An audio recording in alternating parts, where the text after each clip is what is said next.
sección, porque si hacemos el análisis estructural de esto, lo único que vamos a tener como reacción es una reacción aquí en el apoyo inferior, que va a ser igual a la sumatoria de estos dos, porque no hay nada más que sustentar. Entonces, básicamente es eso, ¿no? Entonces vamos a comenzar con el análisis de esta sección. Es una sección W, en forma de I, y están todos sus datos acá, ¿no?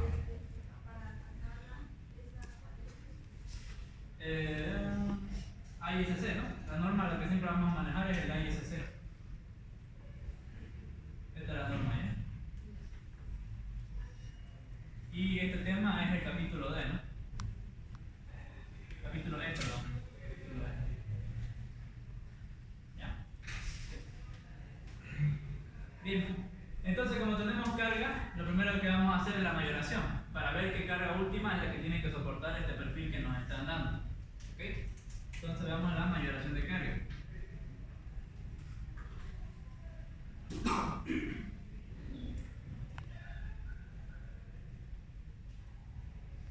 Únicamente tenemos carga muerta, carga viva, entonces sería la carga última va a ser igual a 1.2 de la carga muerta más 1.6 de la carga viva. Reemplazando tendríamos 1.2 de 140 más 1.6 de 420, ¿no? ¿Cuánto sale esto? Creo que sale 840, ¿no?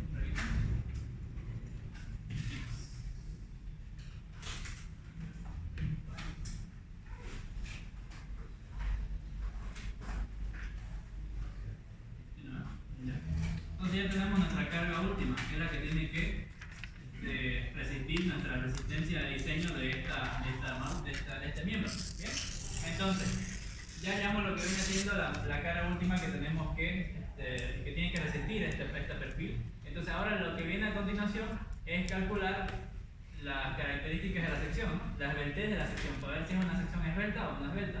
Ya que en miembros a compresión, si el miembro es esbelto, hay que hacer otra verificación más que si el miembro no es esbelto.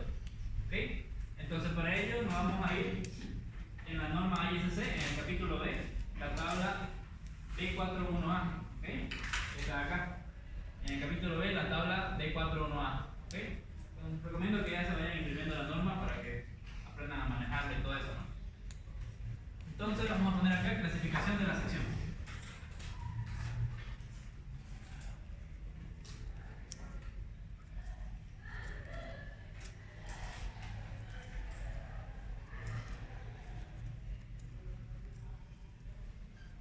Entonces, recordemos un poquito lo que vimos ayer.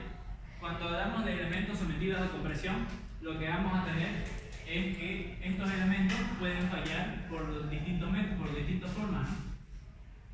Los elementos de compresión pueden fallar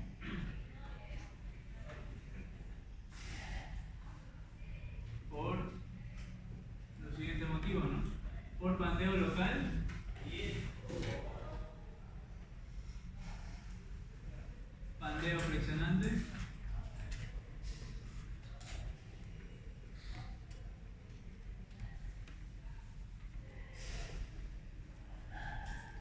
pandeo torsionante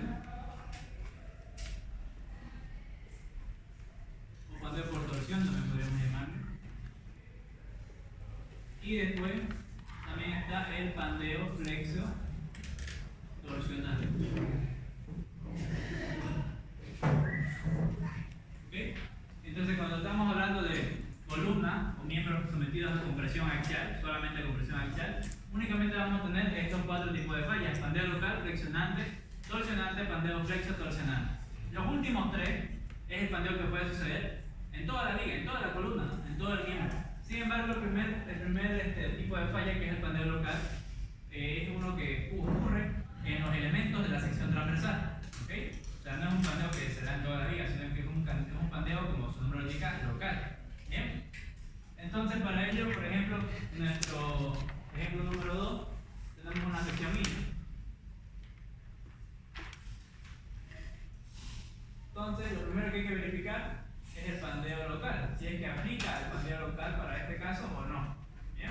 Entonces, por eso que básicamente vamos a clasificar la sección, ¿bien? Para ver si uno de los elementos es esbelto o no. Si es esbelto, entonces puede pandearse localmente, ¿ok?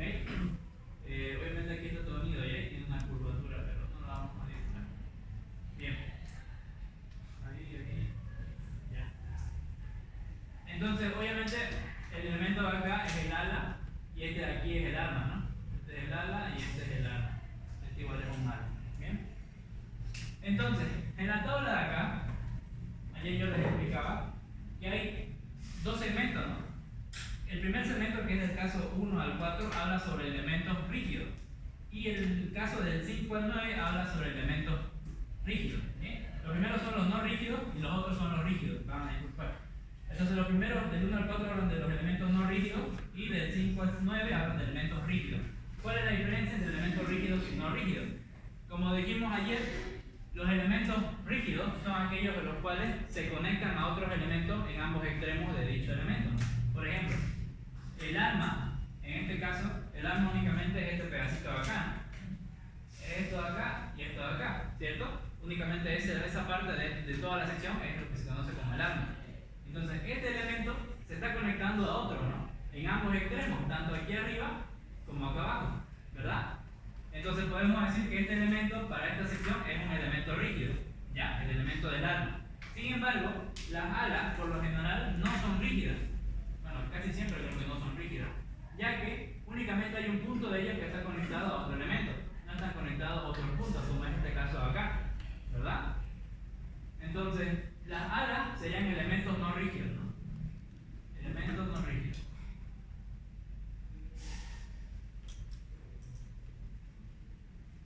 ¿No? Y el ala sería un elemento rígido. Entonces, así es como nos está dividiendo esta tabla los elementos no rígidos de los rígidos, ¿no? Y en la parte de la derecha hay ejemplos de la sección.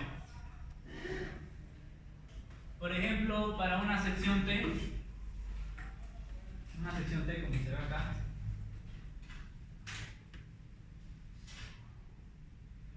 la parte del ala, que sería este elemento horizontal, ¿sería un elemento rígido o sería no rígido? No rígido, ¿no? Exacto. Y el elemento del alma, esta parte de acá, igual, ¿no? Sería no rígido. Entonces, si nos fijamos acá, en la tabla, la sección T únicamente está en la parte que habla sobre los elementos no rígidos, ¿no? Solamente aquí, en el caso 4 se presentan las secciones T. Después del 5 al 9 no vamos a pillar de una sección T, porque la sección T no tiene elementos rígidos. Entonces, me van entendiendo, ¿no? ¿Por qué parte voy? Así es como se define qué elementos de una sección son rígidos y cuáles no. Igual de todos modos lo tenemos acá en la tabla, ¿no? Tampoco hay mucho que cranear. Entonces, lo primero que vamos a hacer es analizar qué elementos tenemos acá. En este caso tenemos alas y armas. Entonces, en función de eso vamos a determinar la clasificación de la sección. Bien, entonces, esta sección es básica, es técnicamente la misma que vimos en el ejercicio ayer. Entonces, obviamente va a ser una recta, pero vamos a hacer la clasificación de todas maneras. En este caso, aplicaría el caso 1 de los elementos no rígidos para hallar la nivel de las alas, de estos pedazos de acá. ¿Okay? Vemos que el caso 2 igual habla sobre secciones T, pero habla sobre secciones armadas, o sea, laminadas en frío. ¿Bien? No habla sobre secciones hot rolled, que son laminadas en caliente. En este caso, ¿cómo sabemos que esto es laminado en caliente? Porque aquí no se presentan las uniones, ¿no? Directamente están estas uniones soldadas que se laminan en caliente, todo en conjunto. ¿Bien? Entonces, por eso que aquí aplica simplemente el caso 1. Entonces, vamos a clasificar el ala.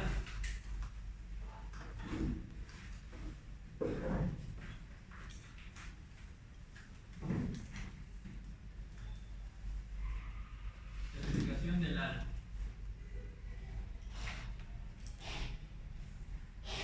Entonces tenemos que verificar dos cosas, ¿no? La relación entre el espesor y la longitud, que vamos a llamarle lambda f, y la relación límite entre el espesor y la longitud, que vamos a llamarla lambda r. ¿Bien? Entonces lambda f, como nos indica acá, es base sobre t. Bueno, b sobre t. Y lambda r va a ser 0,56 por la raíz de el módulo de elasticidad dividido entre la tensión de fluencia. ¿Bien? Ahora, sin embargo, aquí en la especificación hay que tomar en cuenta qué valor es B y qué valor es T. Aquí nos indica, ¿no? Entonces hay que tener cuidado. Obviamente esta B no va a ser igual a este BF, ¿no? Porque BF es toda esta longitud, ¿no? La base del ala, toda la base del ala. Sin embargo, en la especificación nos dice que esta B chica es esta distancia de acá.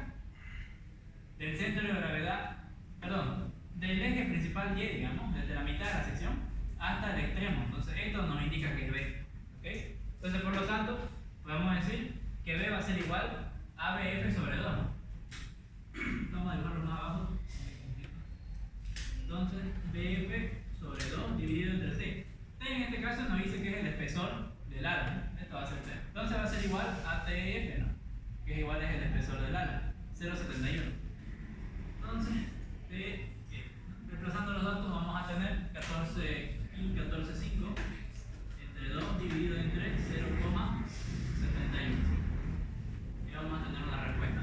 Ahora calculando en análisis R, 0,56 multiplicado por la raíz de E sobre FY. ¿No? Reemplazando datos sería 0,56 por ¿cuánto es el módulo de elasticidad para aceros?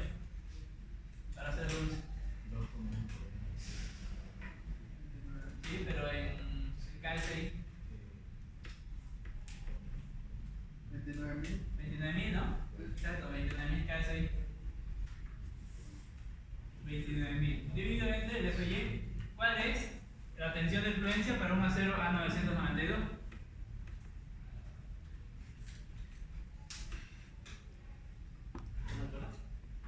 Grado 50, ¿no? Es una tensión igual a 50 KSI. Vamos a ponerlo acá. FY igual a 50 KSI. ¿Ok? Entonces aquí va a ser 50. Ese tipo de datos es importante aprendérselo. Ya creo que el ingeniero se lo menciona en la primera clase, si no me equivoco. Entonces, es una tablita con 8 tipos diferentes de acero y tienen que aprendérselo. Por lo general, en el nombre del tipo de acero está la tensión de fluencia, pero por lo general, en este caso no, por ejemplo. ¿Cuándo salen estos dos valores? ¿El primero? 10,21. ¿Y el otro? 13.49. ¿Ya? 13.49. Bien, entonces ¿cómo vamos a saber si esta sección, este elemento es esbelto o no esbelto? Si el límite de la relación entre el espesor y la longitud es mayor a la relación normal entre el espesor y la longitud. O sea, traducido, si lambda f es menor a lambda r, entonces el elemento va a ser no esbelto. Bien, si fuera al contrario, si f fuera mayor a lambda r, entonces el elemento sería esbelto. Bien, vamos a hacerlo mejor esto. Ahí. En este caso vemos que cumple, ¿no? ¿No ves? Este es menor a este, entonces ya está. Cumple y por lo tanto la sección ala es esbelta, ¿no? Perdón, es no esbelta. Es no esbelta. Listo, ya está. Ahora tenemos que clasificar el arma.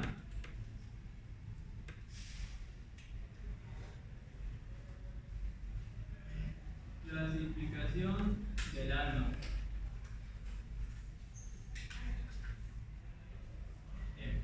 Vámonos igual a la tabla B41 y en este caso tendríamos que usar el caso 5, ¿no? Porque es el que nos habla para armas de secciones W, ya sea laminadas en caliente o conformadas en frío. Bueno, nos dice que lambda F va a ser igual a H sobre TW. Y nos dice después que lambda R va a ser igual a 1,49 por la raíz de lo mismo de hace rato, ¿no? E sobre FY. Bien, eso nos dice. Sin embargo, esta altura H que nos indica acá no es todo este canto que se llama como D. ¿Okay? Esto es D. La altura H que nos indica acá, pueden ver aquí en el dibujito, es de donde termina la curvatura de la unión entre el arma y el ala hasta el otro extremo, ¿no? Igual, donde empieza la curvatura de la unión entre el arma y el ala. Esto es H, ¿bien? Entonces, aquí en la tabla de los datos de las propiedades de la sección nos da un valor que es este K, ¿bien? Este K es precisamente lo opuesto a este H. Es la longitud que hay entre donde comienza la curvatura entre la unión del arma y el ala hasta la parte externa, la parte superior de la sección, ¿no? Esto es K. Y del otro lado también, ¿no? Esto igual es K. ¿Ok? Entonces ya podemos determinar este valor de H. Este valor de H sería igual a D menos 2 veces K dividido entre TW, ¿no? Que es el dato. Entonces ya calculando sería 14 menos 2 veces 1,31 dividido entre TW, que es 0,44. Bien. Después acá reemplazar, ¿no? 1,49 por raíz de 29.000 sobre FY, que es 50. ¿Cuánto sale esto?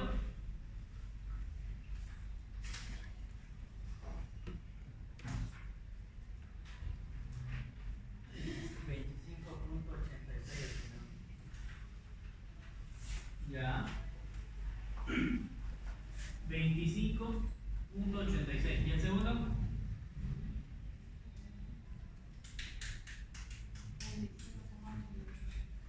35. 38. Bien, listo. Después para verificar es la misma condición acá, ¿eh? HF, si HF, bueno no es H, no es lambda F, es menor a lambda R, entonces el elemento es no es delta. Bien. Tenemos que cumple en este caso, ¿cierto? Cumple, entonces el alma no es delta.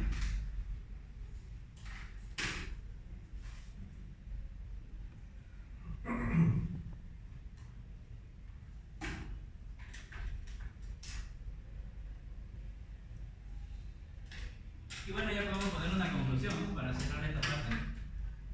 Por lo tanto, la sección califica como no esbelta. Ah, no sé. ¿Eso lo digo el dinero? No creo. Los números más en inglés de paso. Es lo mismo. Bien. Vámonos entonces ahora al paso número 3. Ahora, decir que acá la especificación de la sección es no esbelta es una información muy importante. Para ello tenemos que irnos ahora al capítulo E, a la tabla que está al inicio del capítulo E, el cual es la tabla esta, ¿no? La user node E1.1. Bien. Aquí, como expliqué anoche, tenemos varias secciones transversales y aquí nos dice, hay dos columnas, ¿no? Sin elementos esbeltos y con elementos esbeltos. Entonces, según estas dos columnas, en este caso aplicaría la primera, ¿no? Porque no tenemos elementos esbeltos, ¿cierto? Entonces, como tenemos una sección y es simétrica en ambas direcciones, tanto en X como en Y, entonces aplicaría el primer caso, ¿no? Entonces habría que verificar las secciones en el capítulo E, E3, E4. E3 que corresponde al pandeo flexionante y E4 que corresponde al pandeo torsionante. Estos FB y FT, sus significados están aquí abajo, ¿no? Aquí dice el significado, pero en inglés. Bien. Entonces hay que hacer eso. Sin embargo, a diferencia del capítulo de tensión, no es tan fácil como únicamente verificar el estado por tensión de fluencia y tensión de ruptura, ¿no? Como en tensión de tracción. En este caso, no es tan directo, sino que para calcular ahora lo que viene siendo la resistencia nominal sigue siendo la misma, ya, por si acaso. Nosotros tenemos que calcular la resistencia de diseño, ¿no? Este es el objetivo, calcular la resistencia de diseño. Para ello necesitamos la resistencia nominal. ¿Ya? Y la resistencia nominal sigue siendo la misma. P sub n, que es la resistencia nominal, igual al esfuerzo nominal Fn por el área gruesa. ¿Ok? Esa sigue siendo la fórmula. Sin embargo, ¿cuál es el problema acá? El problema ahora es determinar cuánto es F sub n, ¿no? Ya no es Fy, ¿no? Creo que en tensión directa tenemos que ocupar Fy, ¿no ves? Sin embargo, en este no tenemos que aplicar un esfuerzo o una tensión nominal. Entonces el problema radica en calcular esa tensión nominal. ¿Bien? Entonces para ello se calcula la tensión nominal en función de E3 y E4. O sea, se puede calcular la tensión nominal Fn tanto para E3 como para E4, ¿ok? Dependiendo del caso que aplique. En este caso, E3 siempre va a aplicar. Entonces vamos a comenzar a calcular Fn para E3. Sin embargo, para calcular Fn hay otro problema. tenemos que calcular cuánto vale el FE. ¿Qué es el FE? Es lo que vamos a calcular ahorita. Entonces, ¿qué vamos a poner? Cálculo de FE. ¿Qué es FE? Es la tensión elástica de pandeo. ¿Bien?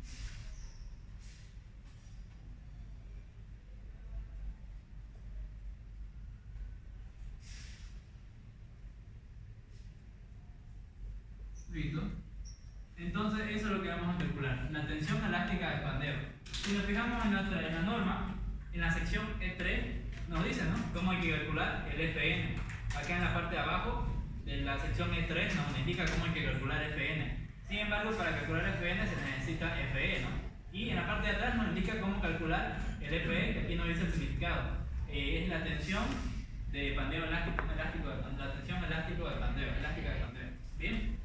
Y nos dice cómo calcularla. Nos lo da aquí de manera general. Nos dice que FE es igual a pi al cuadrado por el módulo de elasticidad dividido entre la T, ¿no?, del elemento al cuadrado. Ahí está. Supongo que esta fórmula la han deducido con el ingeniero del juego, ¿eh? Es la fórmula de Euler para el pandeo elástico. ¿Sí, no? Solamente que en inglés. La matemática sigue siendo la misma. ¿Bien? Entonces, ahora aquí viene algo muy importante. Aquí dice LC. LC se nos especifica en la sección E.2 del capítulo E, que es la longitud efectiva. ¿Bien? La longitud efectiva al pandeo. Ahora, ¿cómo se determina esa longitud efectiva al pandeo? Vamos a ver cómo se lo hace aquí en esta parte de la izquierda. ¿Ya? En este caso, en resistencia de los materiales 2, nosotros calculábamos la longitud efectiva con esta fórmula, ¿no? LC es igual a K por la longitud no ariostrada, ¿verdad? Donde K recibía cierto, es un factor de pandeo, K, donde recibía ciertos valores, ¿no? 1, 2, 0,5, 0,7, ¿no? 0,7 algo creo que era. En función si es que el elemento está apoyado, empotrado, apoyado, empotrado libre, ¿cierto?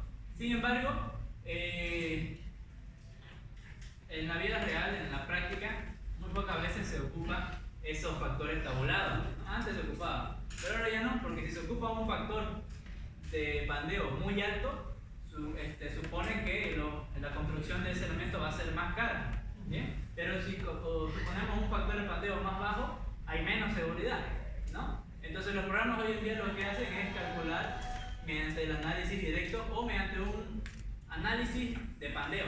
¿Okay? Análisis no lineal de pandeo, que se llama. ¿Bien? Es un proceso muy largo. Sin embargo, el texto también recomienda que se pueda usar el análisis directo, el método del análisis directo, que básicamente nos dice que K va a ser igual a 1, ¿no?, para evitar ese problema. No va a haber una minoración de la longitud ni una mayoración. ¿Bien? Entonces, lo único que tenemos que tener presente ahora es cuál es la longitud no ariostrada del elemento. Entonces, para este caso voy a dibujar la sección I de manera 3D, ¿no? Ahí, un poco más bonito, y después hacia abajo.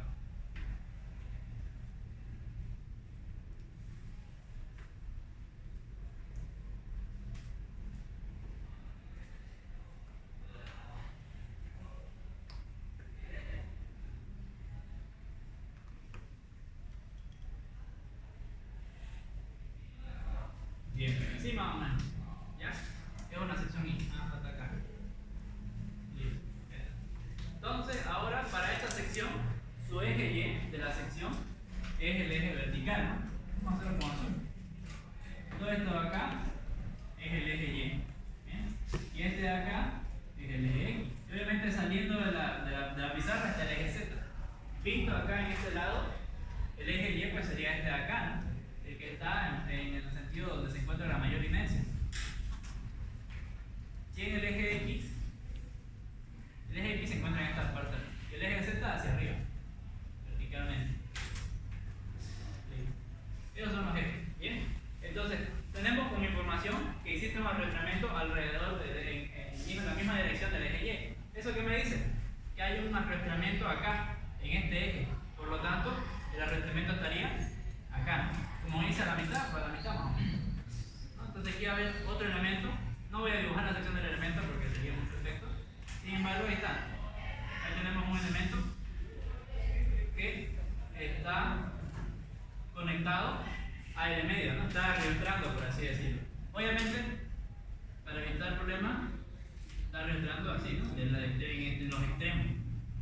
Porque si estaría solamente en un punto, pues ya habría un detalle más, ¿no?, que considerar. Sin embargo, vamos a considerarlo así. El arrastramiento está a ambos lados del elemento, del eje Y, en dirección del eje Y. Bien. Entonces, ahora hay que ver este elemento de acá de arrastramiento, qué pandeo, en qué eje nos lo está restringiendo. Bien. La longitud total es esta de acá, ¿no? Esta de acá es la longitud total. Esta es L, que vale 30 pies. ¿Okay? No nos dice ni un detalle de la unión, entonces únicamente hay ese arrastramiento en sentido del eje Y. Ahora, hay que ver alrededor de qué eje está evitando este arrastramiento que el elemento pandee. ¿Cómo vamos a hacer eso? Con la regla de la mano derecha. Entonces, cuando hablamos de pandeo alrededor del eje Y, nos referimos a el pandeo que ocurre en esta dirección. Ponemos el pulgar en dirección del eje Y y vemos para dónde cierra la mano, ¿no? Entonces sería un pandeo en este sentido, alrededor del eje Y. ¿Ok? Ese sería el pandeo alrededor del eje Y. Alrededor del eje X, ponemos el dedo en dirección del eje X y vemos para dónde cierran los dedos, ¿no? Entonces el pandeo alrededor del eje X sería en este sentido. ¿Ok? Ese sería el pandeo alrededor del eje X. Y alrededor del eje Z lo mismo, ¿no? Así. ¿Ok? Entonces hay que ver qué pandeo me restringe este arrastramiento que está en la dirección de Y. ¿Ok? Entonces, vemos que si analizamos bien, a ver, vamos a preguntar, ¿en qué dirección me impide el pandeo este arrastramiento?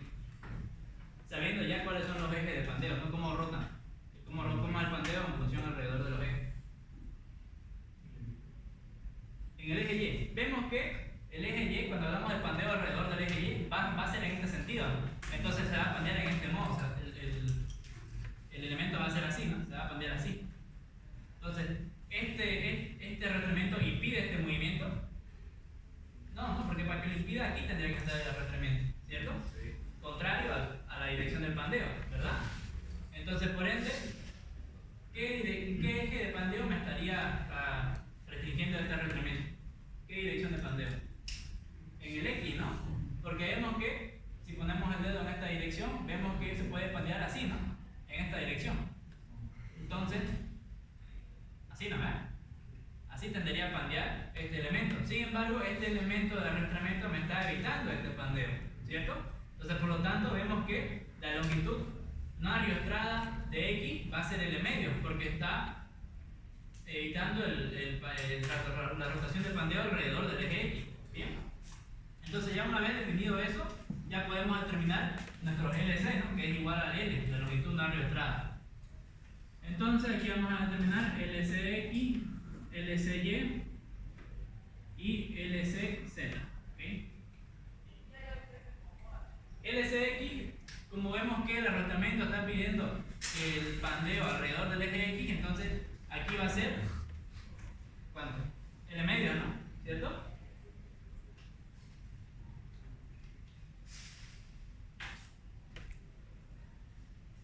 Y como ya no hay nada de arrastramiento alrededor del eje Y y Z, va a ser igual a L, ¿no?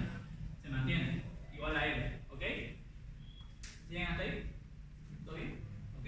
En el anterior ejercicio que hicimos, no había restricción de esto, ¿cierto? Entonces todo era igual a L, LC, LY y LZ era igual a L, ¿no es? Sin embargo, ahora en este caso, vemos esto, ¿no? Bien. Entonces, una vez hemos definido esto, ya podemos pasar a calcular lo que viene siendo la tensión elástica de pandeo. Que tenemos que hacerlo para los dos ejes. Esta es la fórmula y esta hay que hacerlo, pero para el eje X y para el eje Y. Bien. Entonces, aquí va a ser pi al cuadrado por E dividido entre LCX sobre RX al cuadrado. Pi al cuadrado por E dividido entre LCY sobre RY y la X ya al cuadrado. ¿Listo? Habría que reemplazarlo. Vemos que la longitud nos la está dando en pies, ¿no? Y el módulo de elasticidad, ¿en qué lo tenemos? En pulgadas, ¿cierto? Entonces hay que transformar la longitud total a pulgadas. A ver. Multiplicado por 12, ¿no? Un pie es igual a 12 pulgadas. Entonces esto multiplicado por 12, ¿cuánto nos da? ¿360? Sí, ¿no? 360 pulgadas. Entonces hay que ver cuánto vale esto. 360, 360. Y aquí sería la mitad, ¿no? 180. Listo, ya está. Tendría que repasar los datos acá. Pi por 29.000 sobre LCX, que vale 180, sobre RX, que es dato, el radio de kilo en X, que es 6,14, y esto al cuadrado. Después pi al cuadrado por 29.000 sobre LSY, que es 360, sobre RY, que en este caso es 370, ¿no? Y esto al cuadrado. ¿Cuánto vale estos dos valores? 333,03. Y acá abajo.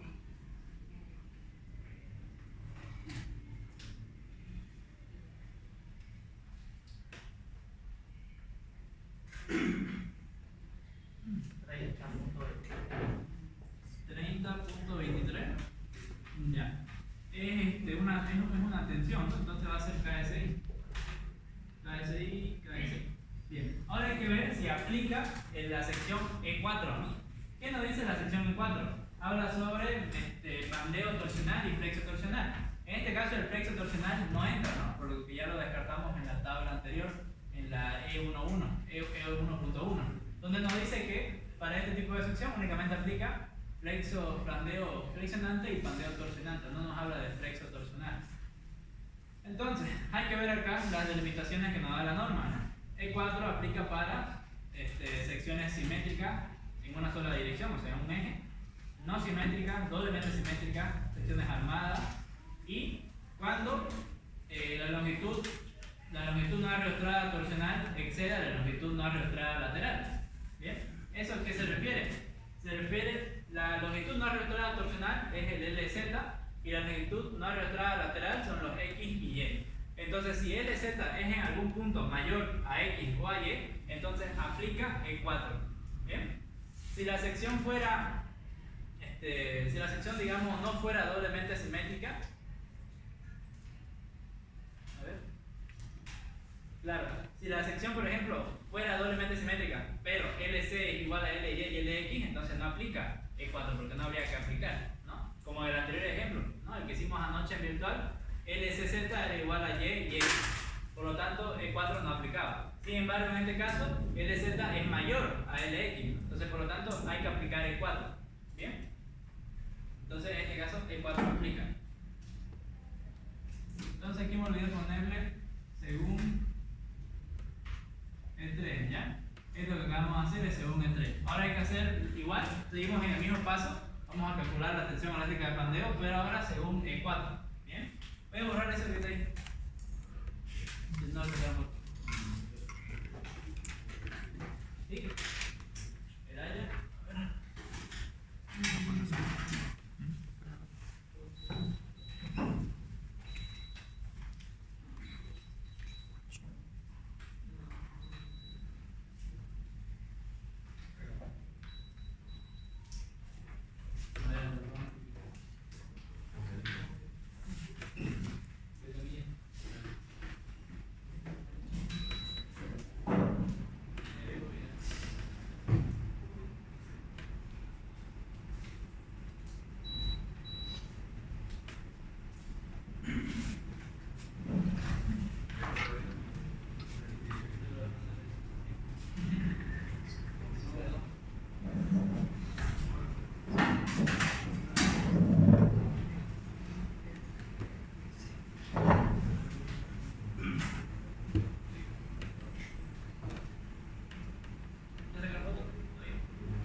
paso 3, pero ahora según E4. Entonces ahora hay que ver qué parte de E4 aplica. A ver. Entonces ya vimos que LC es mayor a LX, por lo tanto aplica sí o sí E4. Ahora hay que ver qué parte de E4 aplica, porque tenemos varias partes. E4A, E4B, E4C. E4A dice para miembros doblemente simétricos girando alrededor de su centro de corte. Después nos dice para miembros, el B por ejemplo habla sobre miembros simétricos en una sola dirección rotando alrededor de su centro de corte. Y ya el inciso C es para miembros no simétricos, miembros asimétricos. ¿Ya? En este caso aplica la sección A, E4A. Entonces hay que aplicar esta fórmula, donde lo que vamos a calcular es FEZ, porque estamos hablando de torsión.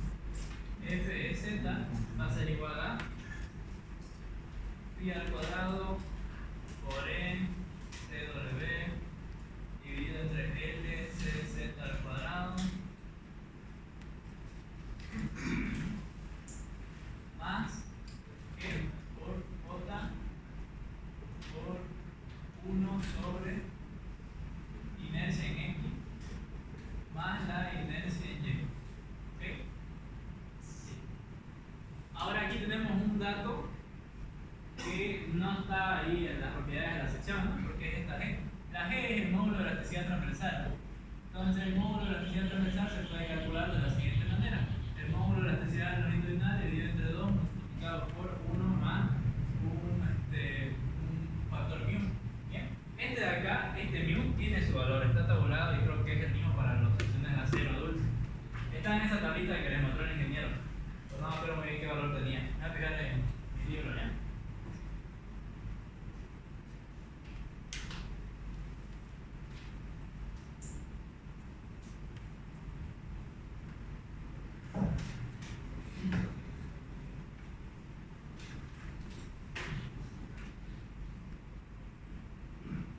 Bueno, en este caso está ahí el dato, 11.200 ya. Que es igual a 11.200 KSI. ¿Bien?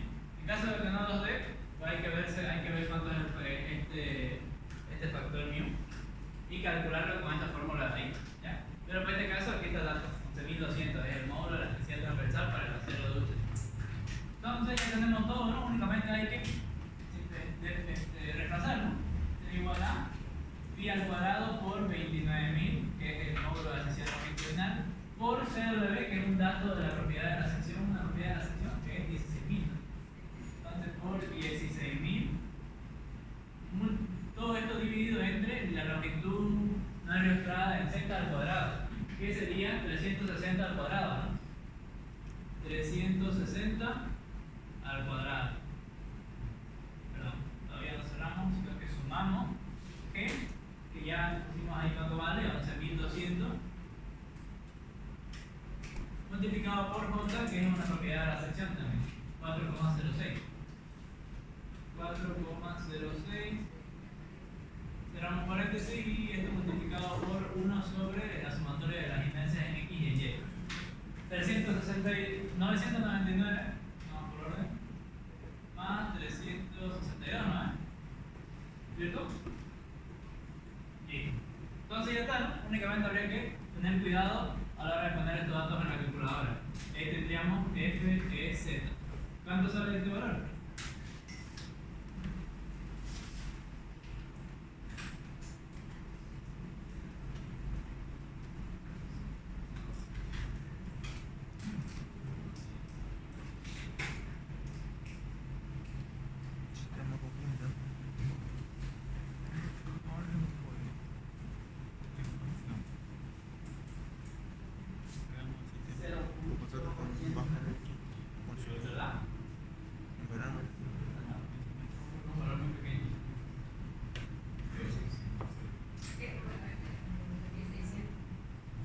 ¿Cuál?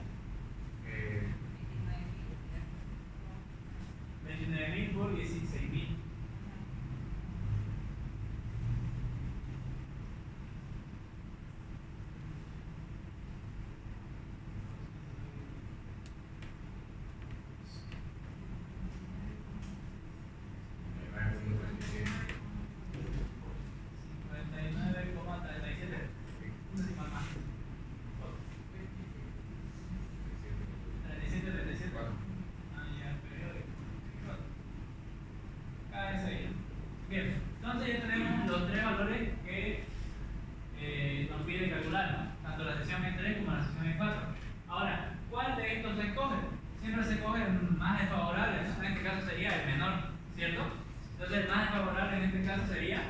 Este no, FY. Entonces este es el que vamos a escoger. Y con el que vamos a calcular la tensión nominal, claro, tensión o esfuerzo nominal.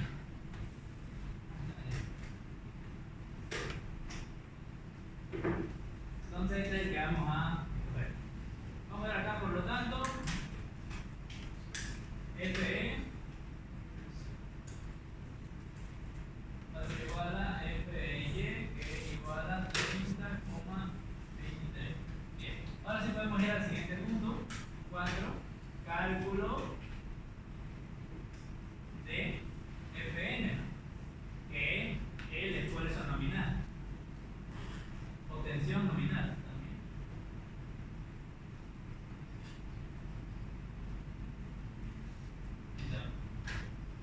Ahora, ¿cómo se calcula la tensión nominal? Eso está en la sección E3 de la norma. En la sección E3 de la norma nos da dos parámetros que hay que, bueno, un parámetro que hay que considerar. Nos dice si FY, si no me equivoco, o es FY, ¿no? Nos dice que la división de la tensión de fluencia entre la tensión elástica de pandeo, si esto es menor a 2,25, nos da una manera de calcular la tensión nominal. Nos dice que Fn es igual a 0,658 elevado a la Fy sobre Fe multiplicado por Fy. Y en caso de esto fuera mayor a 2,25, pues nos da otra alternativa para calcular el esfuerzo nominal, el cual sería 0,877 de Fs, no me equivoco, ¿verdad? Sí, exacto. 0,877 de Fe. Bien. Entonces lo que hay que hacer es verificar esto. Entonces, reemplazamos. Fy, ¿cuánto es? 50 dividido entre Fe, que es 30,23. ¿Esto cuánto sería? 50 entre 30,23. 1.65. Entonces esto es menor, ¿no? Menor al límite que es 2,55. Por lo tanto, vamos a calcular con esto. Ahora esto tiene también su subíndice, ¿no? Esto es E3A. E3A y esto es E3B. ¿Bien?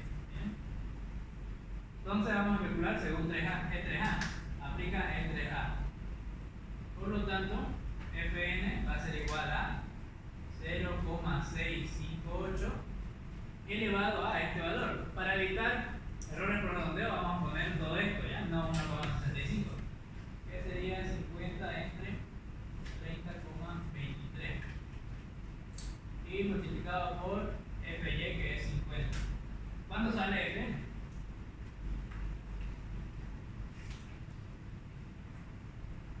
Esto está elevado ya. Se queda ese mejor exponente. Toda esa fracción.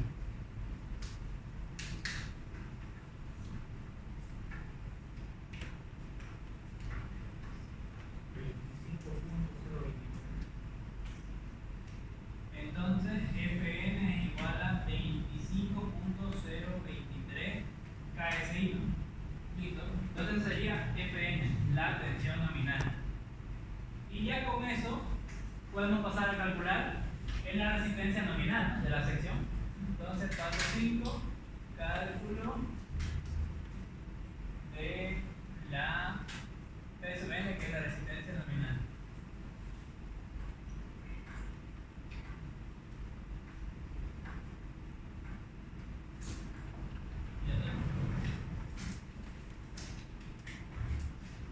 Entonces, P sub n es igual a F sub n por el área gruesa. Reemplazando datos tendríamos 25,023 por el área gruesa. ¿Cuánto es? 26,5. 26,5. ¿Cuánto sale esto?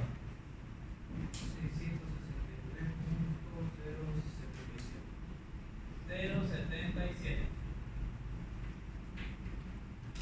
Listo. Ahora tenemos que verificar si esto cumple, ¿no? Esto está en Gibbs, ya no está en KSI, porque aquí es Gibbs por,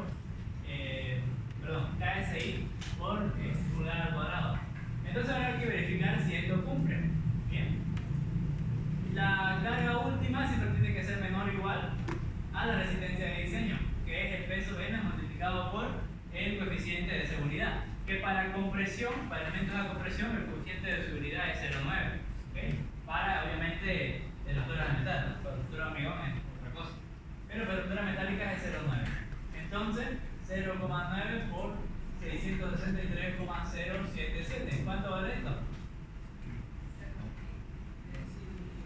¿Cuánto va a dar? ¿500 o 600 algo? 596,77. Entonces hay que verificar si cumple, ¿no? Si no cumple es porque el elemento seleccionado no resiste, ¿no? No aguanta las precipitaciones actuales. Entonces, ¿cuánto es la carga última? 840, ¿no? Se pasa por bastante. 840 tiene que ser menor o igual a la resistencia de diseño de la sección, que es 596,77. Vemos que esto no cumple, ¿cierto? Entonces podemos decir, como una conclusión, bueno, aparte de poner aquí que no cumple, hay que poner una conclusión.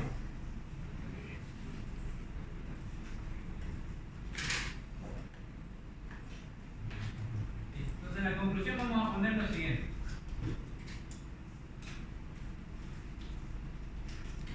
El miembro seleccionado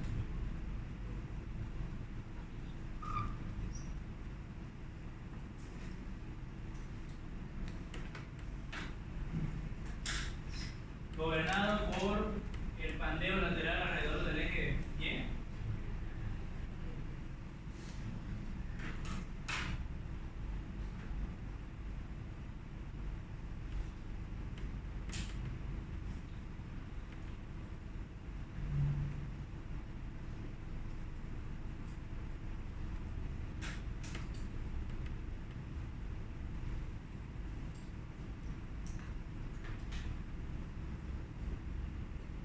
no cumple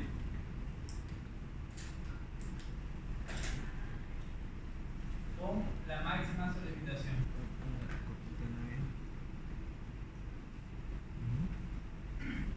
¿Okay? Entonces esa sería la respuesta. El miembro seleccionado que está siendo gobernado por el pandeo lateral alrededor del eje Y no cumple con la máxima solicitación. Por lo tanto, se recomienda elegir otra sección que sí cumple. ¿Ah? Listo, ahí tenía la respuesta. Entonces, obviamente, los ejercicios que nos ponga el ingeniero no siempre va a cumplir, ¿no?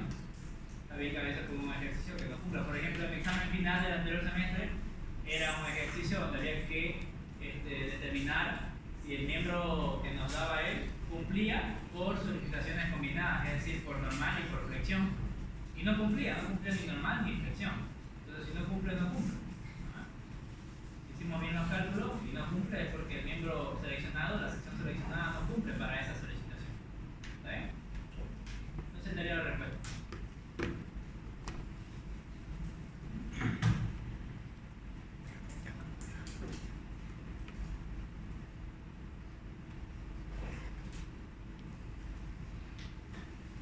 ¿Tienen alguna duda, alguna consulta? ¿Todo claro? Ahora hay otro ejercicio más, ya no nos da tiempo a hacer porque solo nos quedan 15 minutos creo, pero lo voy a explicar, ¿ok? Es lo mismo, solamente que no tiene arrastramiento y es una sección C, ya no es una sección W. ¿Bien? Entonces E3 va a aplicar sí o sí, pero E4 hay que ver si aplica o no aplica. ¿Bien? Acerca la foto y después lo borro.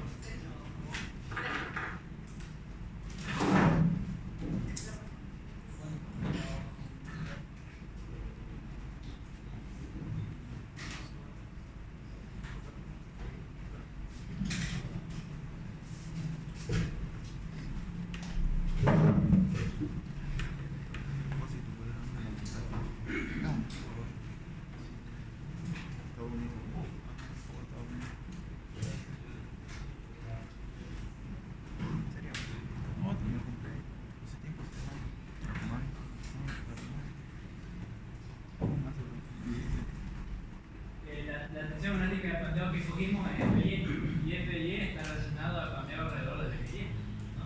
Estamos hablando, en E3 hablamos de pandeo por presión, ¿cierto?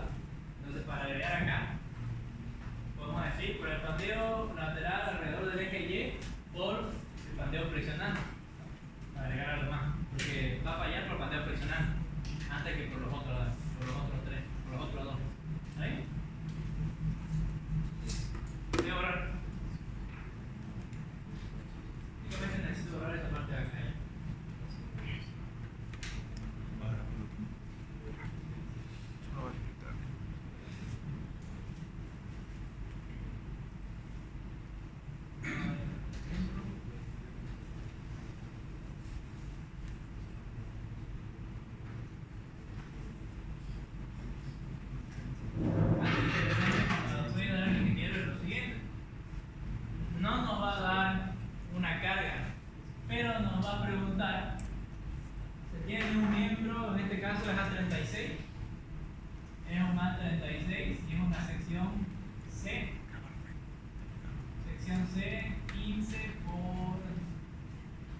15 por 40.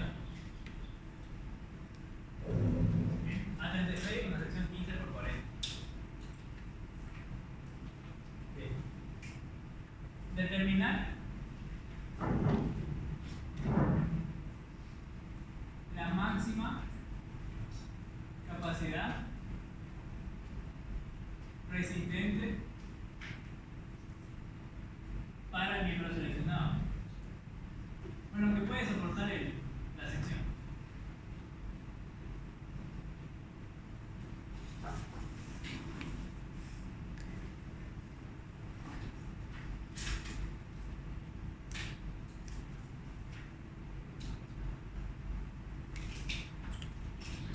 Entonces no nos da la carga, no nos da carga muerta, carga viva, no nos da la carga última. Entonces hay que definir cuál va a ser el límite de esa carga. Y si ustedes analizamos acá en esta parte, si nosotros analizamos, en el anterior ejercicio, si no nos daba la carga, no importa, ¿no? Igual podemos hacer el ejercicio y al final nos iba a salir que la tensión máxima que iba a soportar ese miembro iba a ser 596, ¿no? Esa sería la tensión, la carga máxima que puede soportar el miembro, la sección seleccionada, ¿ok? Entonces básicamente lo mismo nos está diciendo acá. No tenemos la carga, no la necesitamos para saber cuál va a ser la máxima carga resistente que puede soportar la sección. Y bueno, esta es una sección C, ¿no? En este caso, una sección así. Sí, no, tiene aquí, no es aquí recto, ¿no? Tiene esta curvatura y esta inclinación. ¿Sí? Ahora, a la hora de clasificar la sección, le va a salir que no es beta. A la hora de clasificar esto, por ejemplo, igual hay que venirnos a la tabla B41A. Y en este caso, las secciones C igual se encuentran en el mismo lado que las secciones W. En la sección 1, las alas está para el caso 1 de elementos no rígidos, o sea, ahí en esa parte vamos a clasificar lo que vienen siendo las alas. Y para el alma sería igual, ¿no? En el caso 5 de elementos rígidos. Entonces habría que aplicar los mismos casos, serían las mismas fórmulas, solamente que acá los datos cambiarían, ¿no? Por ejemplo, en este caso, este B de acá sería directamente BF, ¿no? Porque es toda esta distancia de acá, todo esto es BF. Y en la especificación nos dice que esta B de acá es esta distancia, entonces es la misma, por lo tanto B va a ser igual a BF, ¿no? Ya no tendríamos que dividir entre 2, directo va a ser BF. Y ahora en cuanto a la altura, acá a la hora de clasificar el arma es el mismo concepto.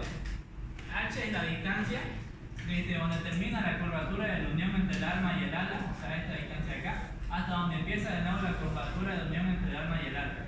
Este es H.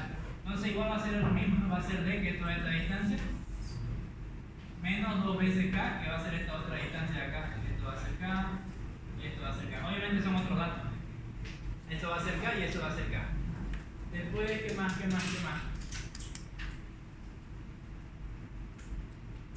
Le va a salir que es no es vector. Va a aplicar, como es no es vector, vamos a tener que venir ahora acá a la tabla E1.1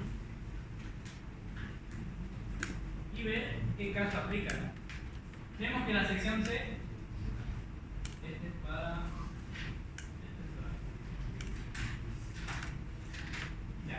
vemos que la sección de C es acá, en la segunda fila. No está aquí en la primera. La primera únicamente es lo que viene siendo secciones W.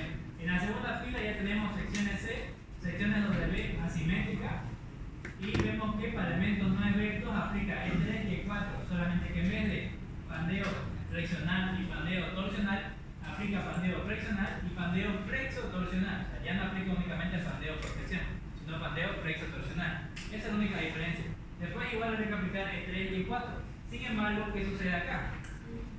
Acá, para este elemento, no tenemos arrastramiento. O sea que LX va a ser igual a LY y va a ser igual a LZ. ¿No? No hay arrastramiento. Sin embargo, es una sección que únicamente es simétrica en un sentido, ¿no?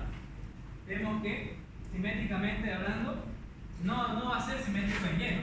Pero sí va a ser simétrico en X, ¿verdad? Entonces es un elemento, una sección de simetría simple. Por lo tanto, aplica E4. Bien.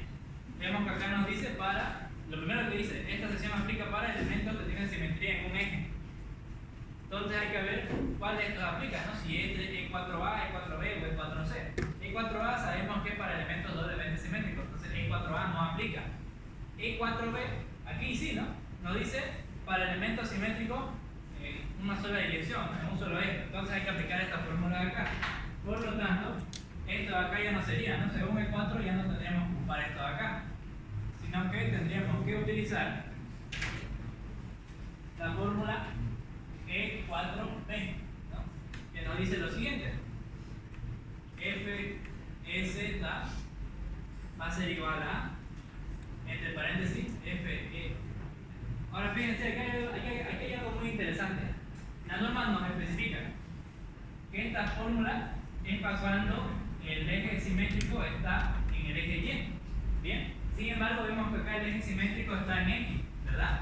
Entonces, ¿qué va a ser lo diferente? La fórmula está escrita así, EY más FEZ dividido entre 2 veces H. Este H, por este caso, no es la altura, no es D, digamos, este H no es D. Tiene su forma de calcular que está en la parte de atrás de la página. ¿Ya? Se lo voy a mandar hecho, ¿ya? Para que lo revisen de igual manera. De igual forma, no hay problema. 1 menos la raíz de 1 menos arriba 4 FEY por FEZ por H dividido entre FEY más FEZ al cuadrado. Y listo, eso sería. Bien. Ahora, ¿cuál es el problema acá? Que tenemos que calcular varias cositas. No sabemos cuánto vale H, pero si nos vamos aquí abajo nos dicen H vale, aquí no, la página de atrás dice que vale 1 menos X sub 0 al cuadrado más Y sub 0 al cuadrado sobre R o con un guión arriba al cuadrado.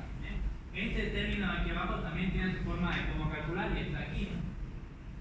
RO al cuadrado ya va a ser igual a X al cuadrado más Y sub O al cuadrado sub 0. No creo que eso más la dimensión, la sumatoria de la dimensión dividida entre el área gruesa. Entonces tenemos esa forma de calcular eso, donde este de acá, X O sub 0 y Y O sub 2 es el dato, ¿ya? ¿Y qué más? ¿Qué más que tenemos acá? Acá, miren. Este FZ se calcula de la siguiente manera. FZ es igual a, similar a los anteriores, I por E por CW dividido entre LCZ al cuadrado. Solamente que acá se va a multiplicar por 1 sobre el área gruesa por R sub O al guión al cuadrado. Bien, o sea, este valor de acá. ¿Okay? Entonces ya con eso podemos calcular la tensión elástica de pandeo, ¿no? En este caso vemos que es una fórmula un poco más compleja, pero es de igual manera aplicar fórmula. Ya tenemos la fórmula, hay que reemplazar datos. ¿Bien? Y calcular de esa manera. De igual forma, se coge el menor, ¿no? El menor entre este FE y este otro FX y FY. ¿Está bien? Se coge el menor valor. Y ya después los pasos siguientes son los mismos, ¿no? Esto es lo mismo y esto es lo mismo. ¿Ok? Sin embargo, no tenemos con qué comparar, ¿no? No tenemos la carga última. Simplemente lo que calculemos va a ser la carga máxima de diseño para esa sección. Esa es la única diferencia. ¿Okay? Esa es la carga máxima de diseño. Y puede haber variaciones aquí en esta parte del ejercicio donde termina. Podría decirnos, tenemos la carga última y sabemos que la carga muerta es esto, calcular la carga viva máxima que puede soportar la sección. Es un despeje. Entonces, tendremos acá la resistencia de diseño, verificamos si cumple, ¿no? Entonces tendremos que calcular más la carga viva, que es P sub Q igual a 1,2 de la carga muerta más 1,6 de la carga viva. Entonces, este de acá es la carga máxima que puede soportar la sección. Entonces, carga viva tiene que estar en función de este valor de acá, que sería la carga máxima que puede soportar la sección. Entonces, si nos piden, por ejemplo, calcular la carga muerta o la carga viva y nos da de dato ya sea la muerta o la viva, pero no las dos a la vez, únicamente hay que hacer un despeje, ¿no? Hacemos un despeje y calculamos cuánto es la carga máxima viva o muerta que puede soportar esa sección. Después, ¿qué otra forma podría haber? En el primer parcial, por ejemplo, hubo un ejemplo interesante. Capaz que se lo vemos en la siguiente clase, donde nos dio, creo que se lo mostró, ¿no? En la primera clase, un pórtico atirantado. Bueno, articulado, parecía más una cercha que un pórtico. Ahí no. Donde a primera cuenta parecía que era hiperestático, pero no, por todas estas articulaciones que tiene aquí arriba. Si nosotros aplicamos el grado hiperestático total, nos iba a dar que era isostático. Y aquí teníamos una carga de viento que no sabíamos cuánto valía. La pregunta era calcular la carga de viento. ¿Cómo lo vamos a calcular? En función de este valor, de la máxima resistencia que puede tener la sección. Nos puede decir hacerlo esto para compresión y para tracción. Entonces lo que hay que hacer es analizar esto y ver cuánto es la carga que va a haber acá, ¿no? Que como esta es una sección inclinada, obviamente no va a ser simplemente P, va a ser P por seno o coseno, ¿no? Lo que corresponda. O sea, en función de este ángulo de acá. O sea, isodótico. Nada nuevo. La única diferencia es que nos decía el ejercicio 3 era así, con esta carga, y el ejercicio 4 era lo mismo, pero al revés, ¿no? Yo creo que el 3 era así primero y el 4 era al revés. La cosa es que el 3 salía esto con tracción y el 4 salía esto con presión. Entonces eran dos ejercicios. Analizar, verificar si cumplía a tracción y a compresión. ¿Bien? Y es un elemento, si se dan cuenta, esto no tiene rigidizadores, no tiene arrastramiento, por así decirlo. Entonces sus longitudes van a ser iguales. LC igual a LX igual a LY. ¿No? Y creo que era un angular, entonces sí aplicaba en 4.